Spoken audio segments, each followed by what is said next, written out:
y'all, and welcome back to my channel. And in the midst of anti-haul-mageddon, I figure we would switch it up a little bit and do just a little bit of a will I buy it, which I find is a little bit less harsh than typical anti-hauls. Simply because you're taking a whole bunch of look at a bunch of different things and being like, well, that's a no, that's a maybe, that's a if I had the money and if I wasn't going on a low buy, yes, I would like to have that. These are just things that I've accumulated. You know, I check Trend Mood and I take a screenshot and I'm like, I want to talk about that later. So we've got a fairly long list here and let's just get on into it. Okay, the first thing I have kind of like mixed feelings on, it's from Tarte's like little sister brand Sugar Rush, which is like teen, tween, preteen aesthetic. So for the most part, it's not something that really jives me in any sort of way. And they've got this The Buzz collection, which is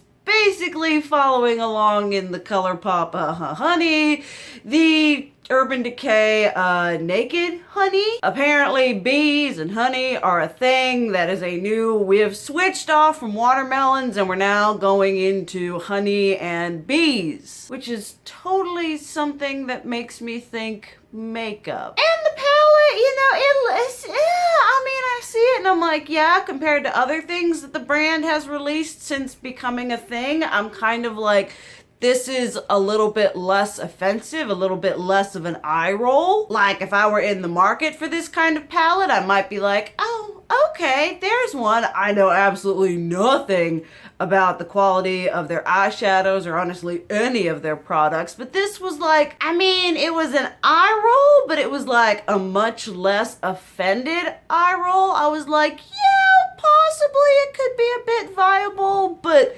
on the whole, in the grand scheme of things and all the makeup that's being released, it's kind of just another drop in the bucket. Then if we're gonna talk another drop in the bucket, y'all know I have not purchased a Too Faced palette in a long while. Partly because they keep releasing things that are stupid. And this time around, they decided they were going to take the concept of their Born This Way foundation and concealer range, and they decided the best thing to do with this is turn it into an eyeshadow palette, sort of a la Kat Von D Shade and Light. And I'm just kind of like, I mean, this has definitely been done. Maybe not by Too Faced, maybe that makes it more viable, but you're like, okay, you've got the Kat Von D Shade and Light, and maybe Too Faced is thinking they're being a little smart, they're being a little sneaky, and they're thinking, well, people ain't buying Kat Von D no more, maybe we can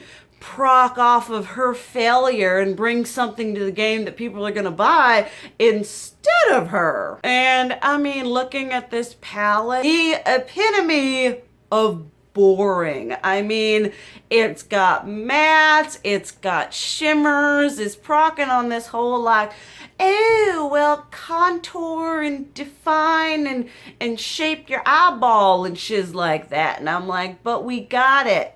We got it from Kat Von D. We got it from a myriad of other brands. We can shape and contour our eyeballs with any kind of neutral palette. We don't need a palette that says, use this palette to contour your eyeballs. I mean, I just feel like Too Faced is one of those brands that releases so much, they're running out of ideas and they are desperately scraping the bottom of this barrel in an attempt to make something viable. And I feel like this just ain't gonna be it. Too Faced does not have one of my end-all be-all eyeshadow formulas. They're mattes, they're shimmers, depends on the palette you get. And I just think this is just, I mean, it just looks so boring. Even the packaging, it's just kind of like, okay. I mean, you literally threw a bunch of those neutral, overused shades that you have excess of because your palettes don't sell anymore, and you're putting it in this thing and calling it, ooh, it's a contour palette. I'm just definitely not here for that kind of content that is nothing I'm even remotely interested in. You know, it's the type of thing you're scrolling through, you click on it, and then just crickets. Then something that I don't feel like offended by, or I don't feel any sort of like particular one way or the other, but it's the new BH Cosmetics Zodiac palette. Now, I've heard wonderful things about like the first and the second one.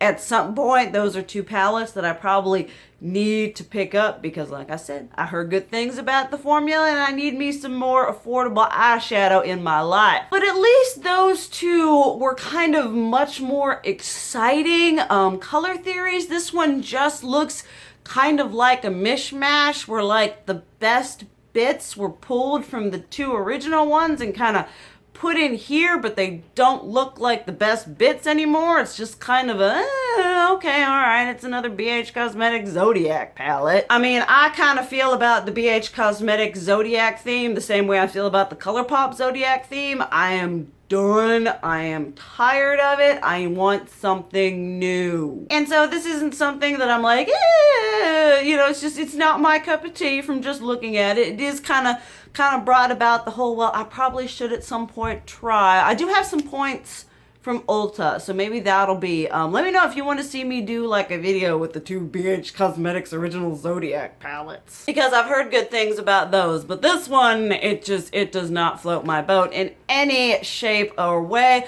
Let me know if it's good quality, as good as the first ones, because I have heard good things about the formula from quite a lot of y'all. Something that I really want to get before, well, this video is probably going to go up in 2020, but I'm filming this before 2020 and I kind of want to get this before 2020 because 2020 is the official start of my low buy. But this is the Milk Makeup Vegan Milk Moisturizer, which when I saw it, now look, it's got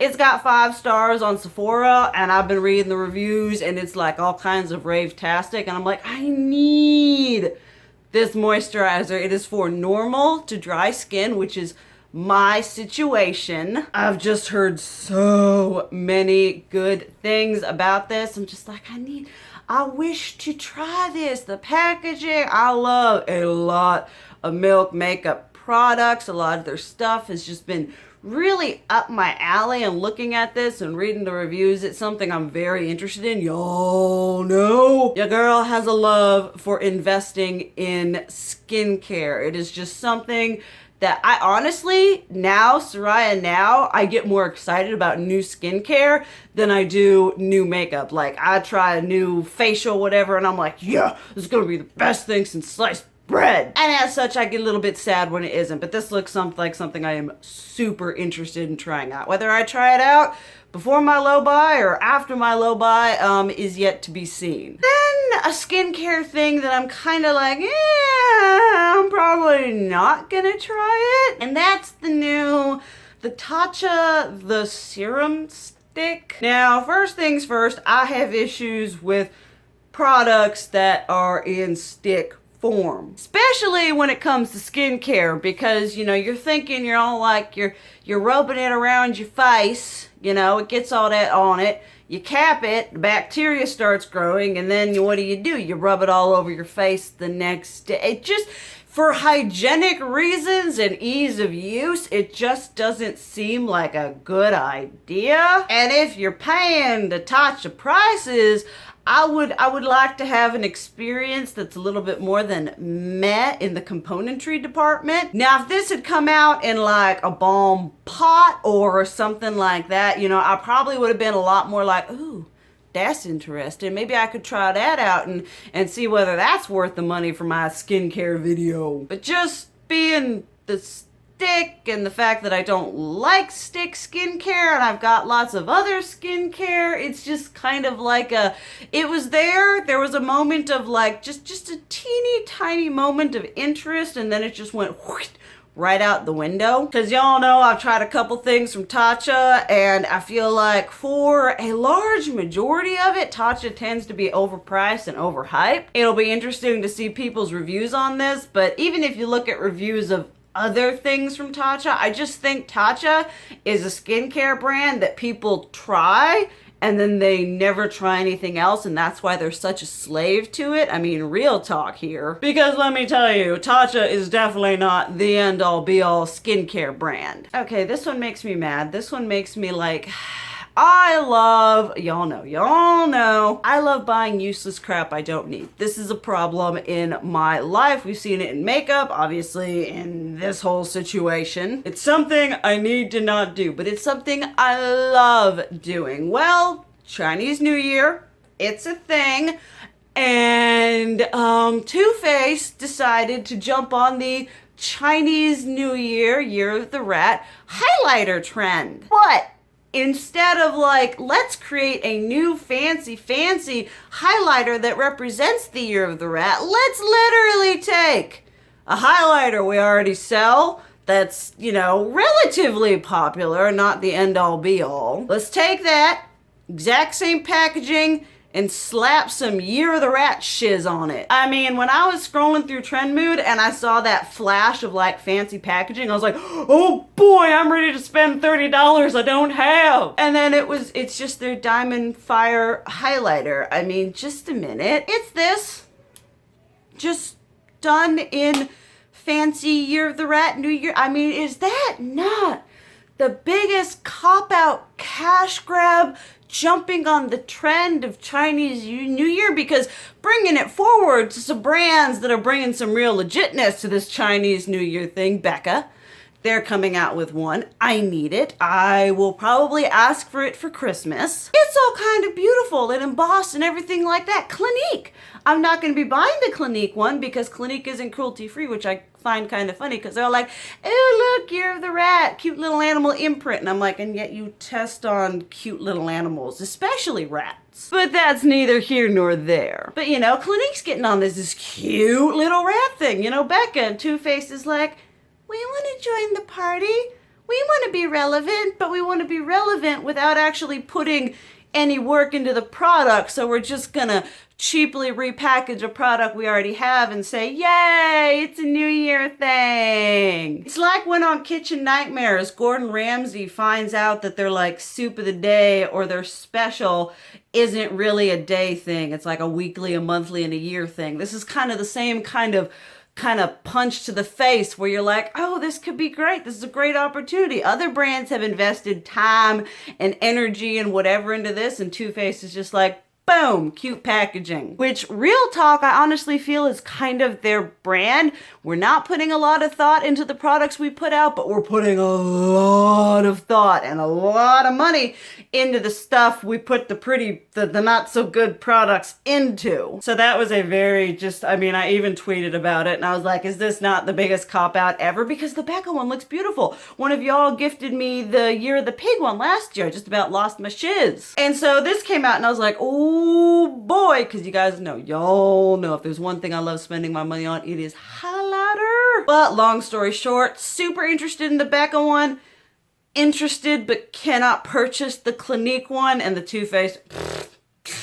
Now, I mean, I wouldn't buy it just for resentment, look, I'm not spending $38 for cute little whatever packaging for something that already exists. No, thank you. That's rude. Okay, we gotta talk about Colourpop. In my last anti-hauls, so much Colourpop.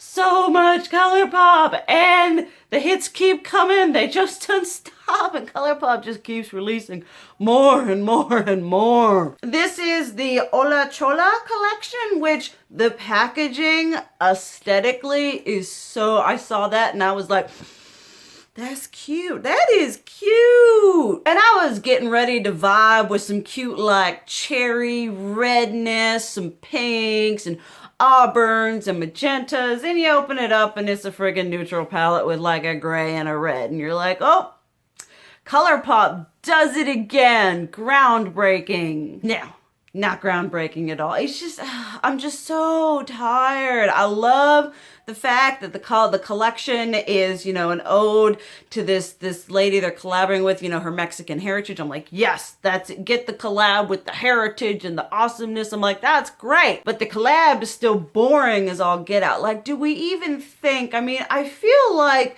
with Colourpop, with how much, and apparently a lot of people were telling me that Colourpop makes their stuff to like order, and that's why their orders take so long. Like you're saying, I want a yes please palette. They then go in and like put it together and send it to you. They don't just have it in the warehouse. And I'm like, that's great. That's wonderful. That's fantastic. But they're still releasing a crap ton of stuff. And I feel like when it's come to their recent releases and their recent collabs, like there isn't a lot thought put into it. They're just kind of like, okay, here's this boring layout. Let's go with this. And then they're going to slap a cute little sentimental packaging theme and aesthetic on it and sell it. So it had me for a moment before I saw inside of it, like the packaging, I was like, she cute. And then you open it inside and you're like, she's a lot like cute now. Okay, something that I'm actually kind of like interested in. I really want to see reviews, but this is the BH Cosmetics Plus.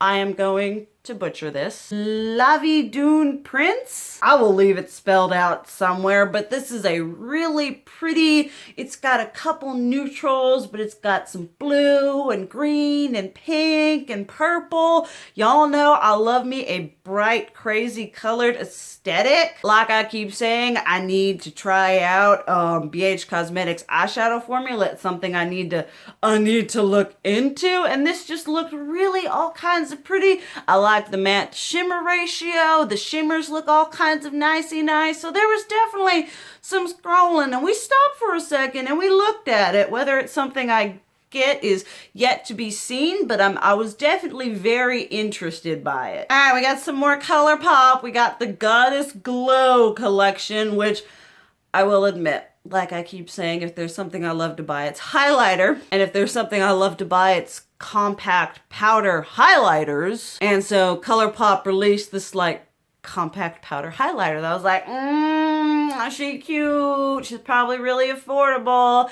And if they come out with like a bunch of different colors, that's something I'd like to have. But it's Colourpop. It's gonna be there for a while. Give it 2 weeks and they're gonna do the like pink Goddess Glow collection, the silver Goddess Glow collection. You know, I'll wait until the end of 2020 when they've got 30 different shades to choose from, and then I'll choose my favorite ones and go from there. But just looking at it, you know, for a moment, for highlighter, you always gotta stop. You always gotta pause. But just for the I'm just like, Colourpop, you need to chill.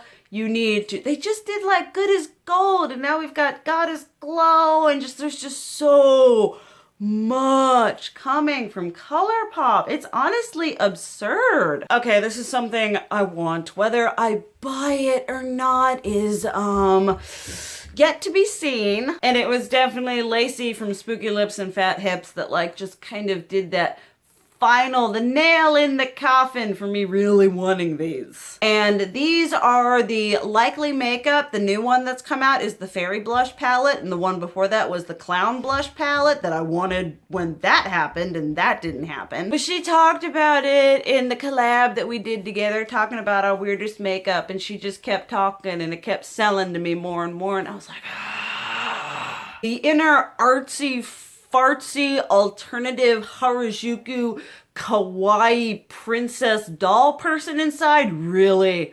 wants these. This may also be something that I kind of like, you know, slip as an idea towards my husband for Christmas. Be like, hey honey, kind of really want these. They look like a lot of fun. You know, it's something you can use for eyeshadow, for blush. I'm feeling the whole monochromatic moment. Could you imagine this with like purple all up here, purple here and here? I mean, that would just be beautiful. I love the aesthetic. I love the theme. Just everything about it is so well put together. I need to start. This is one thing that's going to make my low buy really difficult. I do need to start investing in more indie makeup, and I thought this would be a great way to kind of dip into it. So you may be seeing a fair amount of indie makeup reviews coming in 2020, but I think these are just absolutely gorgeous. This one I'm putting on here because I'm desperately trying to make sure that it's not just me and that I'm not living in some kind of limbo twilight zone. But KKW Beauty came out with another collection. She's also really bad. She releases a fair amount, and I feel like she isn't held to the same begrudging standard as Colourpop, where everyone's like, can you stop releasing with KKW Beauty? And same thing with Anastasia, though we have gotten a little bit perturbed with Anastasia during that rush there. But she released this, and I was like, okay, all right, boring. And then it occurred to me, and I was like, didn't she release this like 3 months ago or last week? And is it just me? Or do all of the KKW Beauty releases look oddly, vaguely, and a little bit hauntingly familiar? I mean, I feel like they're just the kind of same repeated beigey, taupey, typically natural, sometimes glam and smoky. It's just kind of the same vibe recycled over and over again. And I understand, you know, staying true to your business and your aesthetic and all that jazz, but you can have an aesthetic without being so hideously redundant. I just saw it and I was like, I mean, it was just passing through as KKW Beauty. I don't give a shiz, but I was just like, it looks so familiar. I'm like, I know I've seen it, and we have seen it. She keeps releasing the same thing over and over. Oh, look, here's another 5 new lipsticks. Here's some more lip liners. Here's 6 more taupe eyeshadows. It's just so boring. I understand that's me. A lot of y'all out there are neutral lovers. You go ham for that taupe, but I'm someone who does not go ham for the taupe, and I was just had a moment of like out of body experience, remembering all of the KKW Beauty releases that have happened, the fact that they're all pretty much the same. Then last but not least, kind of another just you know, it's something you see and you're like, okay, that's released. But the new Milani Gilded palettes, I mean, they did release some highlighters, and you all know how I am. I'm like, ooh, highlighter. But the palettes, I don't know if it's the matte to shimmer ratio that has me all kinds of funky or what it is, but for some reason, the Milani eyeshadow palettes do next to nothing for me. Like almost all of them that have been released. And that could be because when they like first released the like whatever ones, I wasn't a big fan of that formula, and maybe that's kind of just put me off on the brand's eyeshadows on a whole. But I know some of y'all really love those formulas, you know, and think they're really good and they're great, affordable, whatever. But I just look at it and I'm just like, there's just nothing about them that gets me excited in any sort of way. And that's probably a good thing, because the less you're excited about, the less you're likely to buy. But you know, I would like to get more excited about more affordable products, because affordability is fantastic. And Milani's a brand that I have a fair amount of other stuff from that I really like. Their blushes, amazing. Their liquid lipsticks, amazing. Their highlighters, amazing. But these just kind of give me absolutely nothing. I'm neither inspired, intrigued, or interested. But that is my will I buy it? Obviously, I want to hear what y'all have to say about these products down below. If you're buying them, if you're interested, if you think the things that I'm interested, like if you have experience, let me know if it's good. And let me know something that you're either buying or not buying of something that has come out recently. I know we get the oversaturation, though I feel like we're in the after holiday kind of lull, and then when spring and summer start hitting is when it's gonna get bad again. But right now we can just enjoy the peace for a moment. But thank you guys so much for watching. I love you, and as always, keep it real. Mwah!